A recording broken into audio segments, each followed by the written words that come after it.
Anagaan nu bulche nagaan nu oolchu. Biyya teenya biyya nagaan nuuf haa godhu.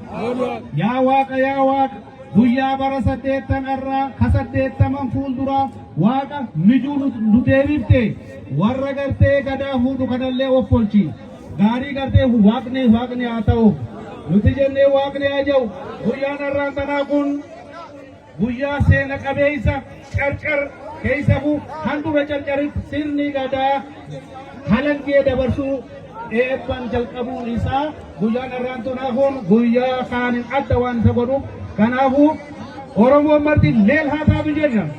Leel haa taatu jenna. Leel haa taatu jenna.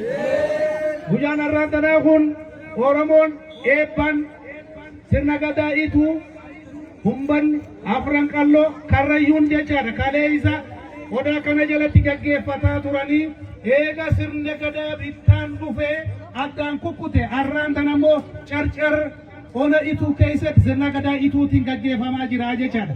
Kanaaf bara 8 dhufu immoo yoo waaqni jedhe abbaan gadaa afran qalloo abbaan gadaa humbannaa odaan isaanii kana waan ta'eef as jalatti wal geenye muudamni keenya gaggeeffamuun isaa kun shakkiin qabu Waaqaa galata jenna.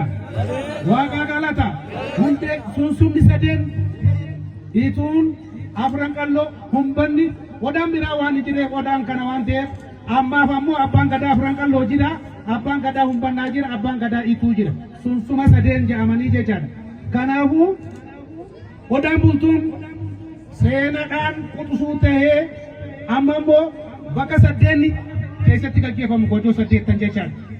Gojoon 8 killi 8 halangaan 8 waraanni 8 eelli 8 kan itti gaggeeffamu kan masheenni itti rimaa fuudhee itti hidhamu kan hora shananiin kan marfame jechaadha odaan kun. Kanaafuu odaa seena qabeessa sirni gadaa as jalatti itti ititu ka'oo odaalee afran irraa maayii qulfii ta'ee seerri Oromoo Booranaa Bareentumaa irratti guutame kana jalatti argamuu keessaniif baga carroomtan.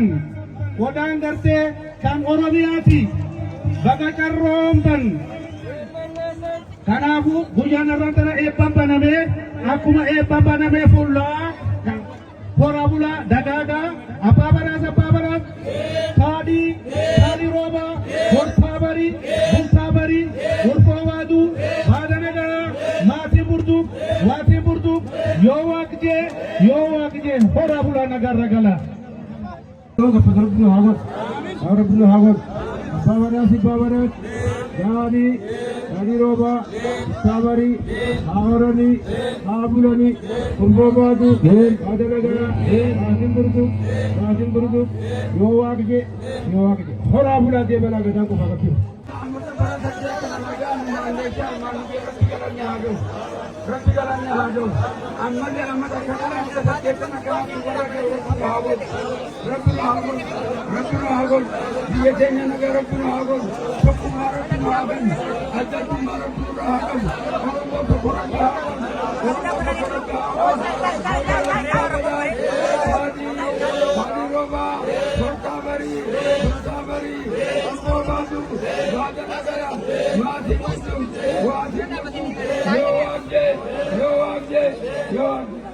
Rabbina hakamu dina Oromoo wajjin nurraa haa qabu diina Oromoo wajjin nurraa qabu. Gadaan keenya kuni warra gadaa kana nagaan godaansisee nagaan godaa kam bakka kana kaayu Rabbiin haa taasisu.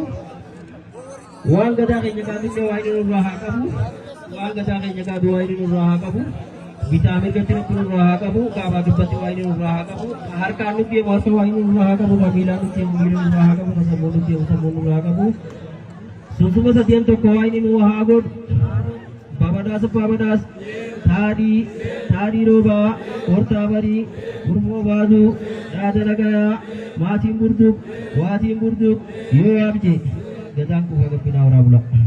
Nagaan naa oolu kan nagaan dhufte nagaan oolu marii teenya taaba sirna gadaa kana rabbi akkaan waa qabu Oromoo odaa ta'a mul'anna tulluu ta'a mul'anna raaree ta'a mul'anna Oromoo akka tuuta aniisatti mari'adhaa dalaga cafe kuneta ganamona maida abo tuluta mulanda abo jalan abadata oda tha sara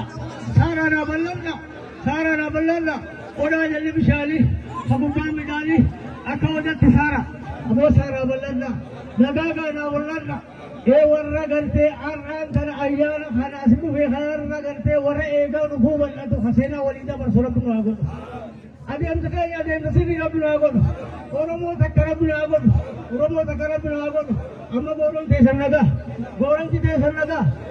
tesanaga warin tesanaga sikan tesanaga bujan tesanaga matin tesanaga hatimanaga abam mananaga bombaga tesanaga el tijane wani haju bagalas